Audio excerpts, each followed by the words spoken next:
J'habite Béthanie, un petit village à une demi-heure de marche à l'est de Jérusalem.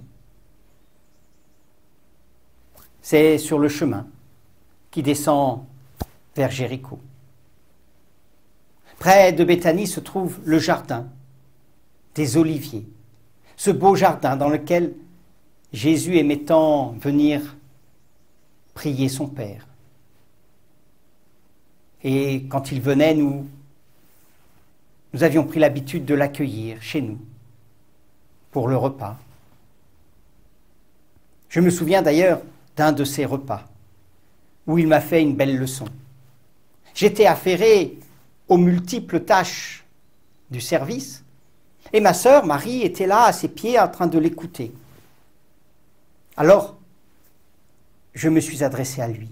« Maître, cela ne te fait-il donc rien? Ma sœur est là à ne rien faire, alors que moi, je ne cesse de faire le service. » Je me souviendrai toujours de sa réponse.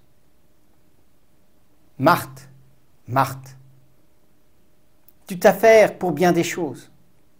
Une seule est nécessaire. Marie a choisi la meilleure part. Elle ne lui sera pas enlevée. » La meilleure part. Oh, ma sœur Marie savait toujours en profiter de cette meilleure part, c'est-à-dire de la présence de Jésus. Comme ce jour où peu avant l'entrée de Jésus à Jérusalem, peu avant qu'il n'aille pour être condamné et mis à mort, crucifié. Comme ce jour où, pendant un repas, elle avait pris ce parfum de grand prix. Elle en avait répandu sur les pieds de Jésus, embaumant ainsi toute la maison. La présence de Jésus. Nous ne pouvions pas en profiter ce jour-là. Parce que Jésus était parti du côté du Jourdain, là où Jean avait baptisé. Et notre frère Lazare était malade. Alors nous avons envoyé des messagers pour lui dire « Maître, celui que tu aimes est malade. » Il faut dire qu'à peine les messagers étaient-ils partis que Lazare est mort. Alors, lorsque les messagers sont revenus et qu'ils nous ont rapporté la parole de Jésus, qu'il avait dite à ses disciples et à eux, cela fut difficile pour nous. Jésus avait dit, cette maladie ne conduit pas à la mort, mais elle est pour la gloire de Dieu, afin que par elle, le Fils de Dieu soit glorifié. Cette maladie ne conduit pas à la mort. Et pourtant, Lazare était là, dans le tombeau. Les Juifs venus de Jérusalem venaient nous consoler, ma sœur et moi.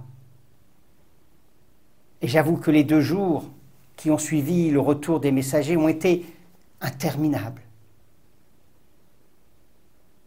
C'est à la fin de ces 2 jours que j'ai entendu, comme un murmure, que Jésus était là, à l'entrée du village.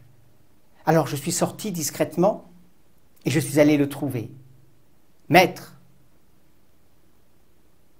si tu avais été là, mon frère ne serait pas mort. Mais maintenant encore, je sais que Dieu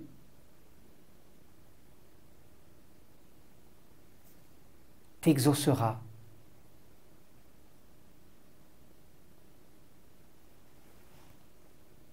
Ton frère ressuscitera. Oh, je sais qu'il ressuscitera au dernier jour, à la fin des temps. Moi, je suis la résurrection et la vie. Qui croit en moi vivra et ne mourra jamais. Crois-tu cela? oui, Seigneur, je crois que tu es le Messie, le Fils de Dieu, celui qui vient dans le monde. Et après avoir dit cela, je suis retourné à la maison. Je me suis penché sur l'oreille de Marie et je lui ai dit, le maître est là, il t'appelle. À peine eut-elle entendu ces mots qu'elle s'est levée d'un bond et elle a couru vers l'entrée du village. Les Juifs, pensant qu'elle allait au tombeau, l'ont suivie, eux aussi. Et arrivée près de Jésus, elle se jeta à ses pieds. Et je l'entendis dire, « Maître, si tu avais été là, mon frère ne serait pas mort. » Où l'avez-vous mis? Les Juifs qui étaient là lui indiquèrent alors le tombeau. « Seigneur, viens et vois. » Et c'est alors que j'ai vu Jésus pleurer. J'ai entendu derrière moi des Juifs dire « Voyez comme il l'aimait !» D'autres disaient « Lui qui a ouvert les yeux d'un aveugle, n'aurait-il pas pu guérir Lazare ?»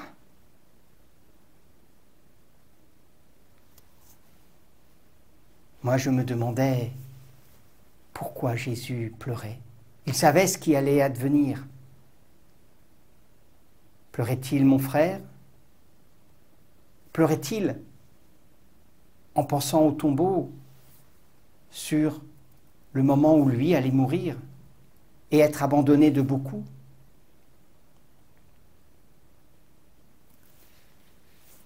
Il se reprit et descendit jusqu'au tombeau.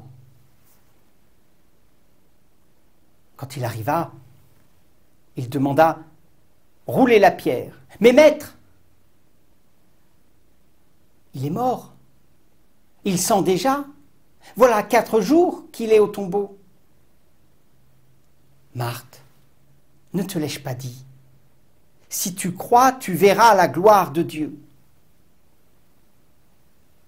Père, je te rends grâce parce que tu m'as exaucé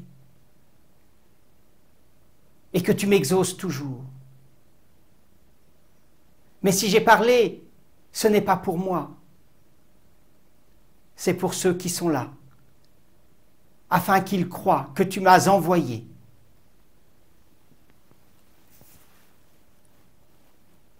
Puis il s'est tourné vers le tombeau. Des Juifs avaient roulé la pierre. « Lazare, sors dehors !»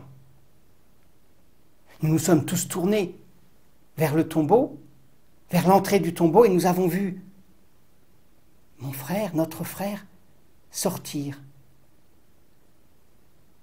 avec les mains liées par les bandelettes, avec le suaire sur le visage. Et Jésus de nous dire, déliez-le et laissez-le aller. C'est ce que nous avons fait, recevant notre frère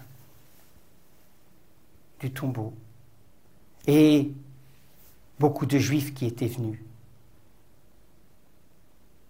se mirent alors à croire en Jésus.